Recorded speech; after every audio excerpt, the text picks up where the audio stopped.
Hey, I'm D, and this is D-Mon's Garage. Today we're going to talk about buying cheap Chinese crap and checking it immediately as soon as it comes in. Let's check this out. And by the way, where I live, that's actually legal. Unlike, some states where simply having sharp objects is quite illegal. So what'd you get? What'd you get? I will show you in a second. What are they? They are Sousa muffins called headers. What you want to do is you want to inspect the welds and make sure there's no burn throughs and the welds go all the way around. One of the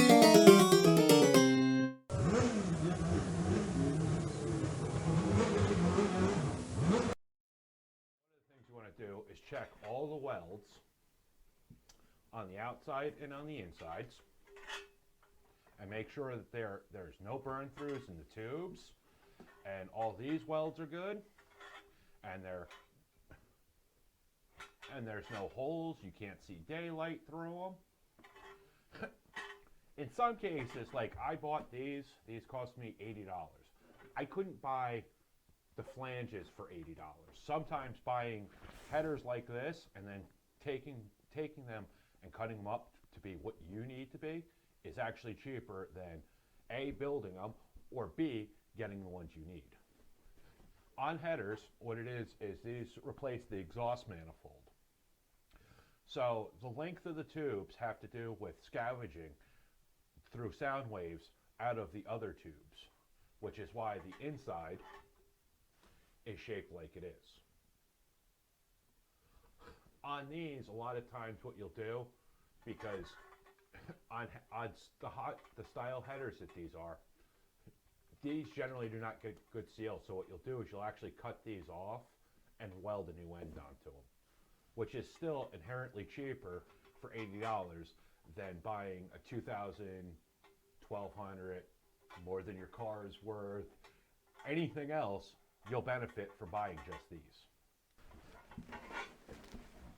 The other thing is on LS headers, or on LS motors, along with most Chevy motors, the cylinder heads left to right are the same. So these are actually designed to bolt on like that, and then this goes towards the back of the car. The other thing you can do is you can flip them over and put them on the other side and make them face forward or face up or any other direction because of the way the holes are. One of the things you have to watch out for, especially on cheap ones, is there's wrinkles right here which will cause a small restriction. In most cases it's not that big of an issue, but it's one of those things you want to watch out for. One of the things they didn't do was weld all the way around. They are welded on the inside all the way around, but they're not on the outside. You can always come back in and TIG weld that or whatever else. Does it really matter? Not really, as long as there's a good weld. The other thing is, for the price, you couldn't buy the stainless steel to actually build these for this price. Granted, it's generally a lower quality stainless, but it's still stainless. These are fairly thick, so that's one of the benefits. Okay, this is a typical LS junkyard motor from a pick and pull. $311, cash and carry. Pull it yourself. These will be used to replace the stock exhaust manifolds. You can use the stock exhaust manifolds depending on what you're doing, but like I said, I've got a really good deal on these. A lot of times you can also find these on Marketplace, slightly used, really, really cheap. All right, I'm going to share the photos real quick with everybody from you pulling that from the pick and pull. Yep.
through these motors. There are two of these. These are not race motors, but they are the motors that I'm going to race. And it's a money-saving tactic. That's it. You know, I could, and at $311 is what I paid them. This is the most complete way you can get a motor at the cheapest. Granted, it takes your time and whatnot, but you, and I'll show you how to go through and how to check them while they're at the junkyard, and I'll show you different things to watch out for. So you're going to drive a 51 Ford shoebox and you're upgrading it with an LS? Yes, unfortunately, yes, I know. This is another one of those stupid LS swap things. There's a reason that I'm suggesting using these motors. Like I said, $311. I can wire it up, it'll run, it'll make 350 horsepower until it throws a rod, and then it's $311 for another one.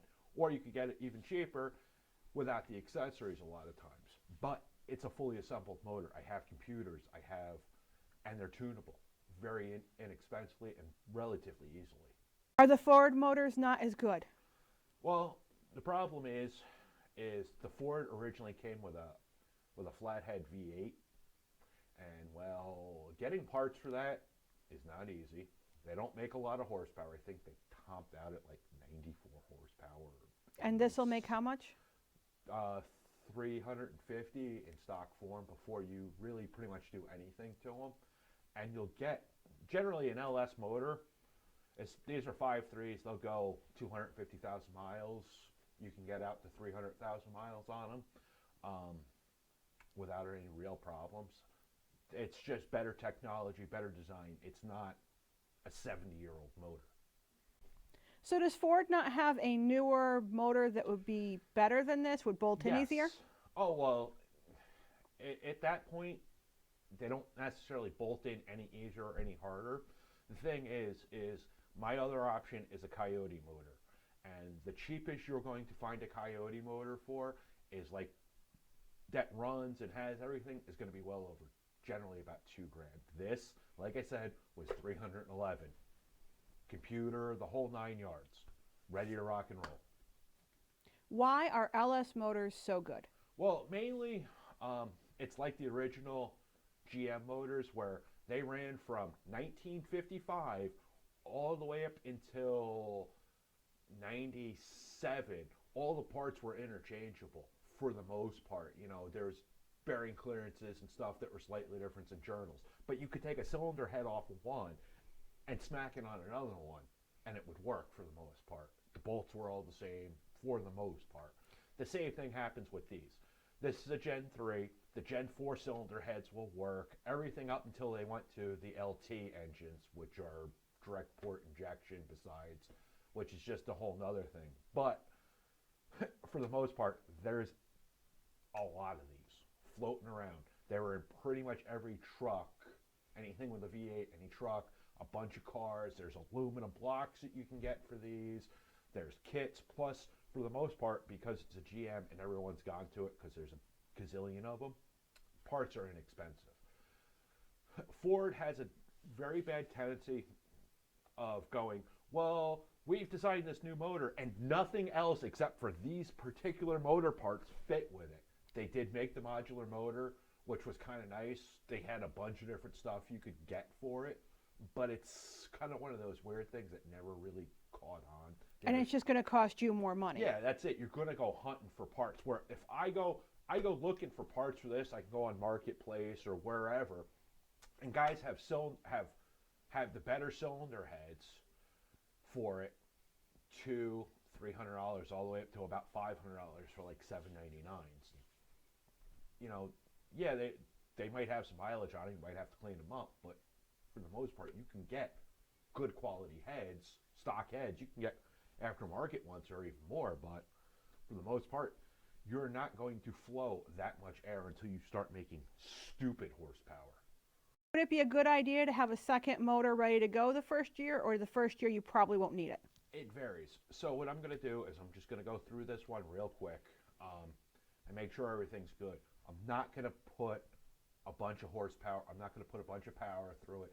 It's basically just get out, get the car running, and then we'll start building that one.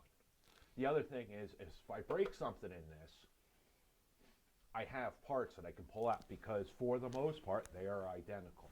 The other thing is the fact that I had to travel 2.5 hours each way to go get the motors. We had an overnight, the whole 9 yards. I still would have had all that gas. At this point, at $311 a piece, it brings the cost of a single motor down, the overall cost, you know, traveling, food, the whole 9 yards.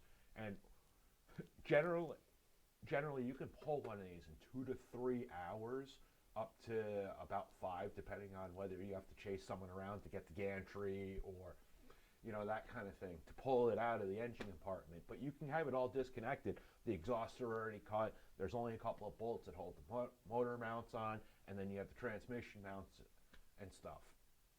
It was more cost effective overall per motor to get 2. If we could have gotten 3, there'd be a third one sitting here at this point.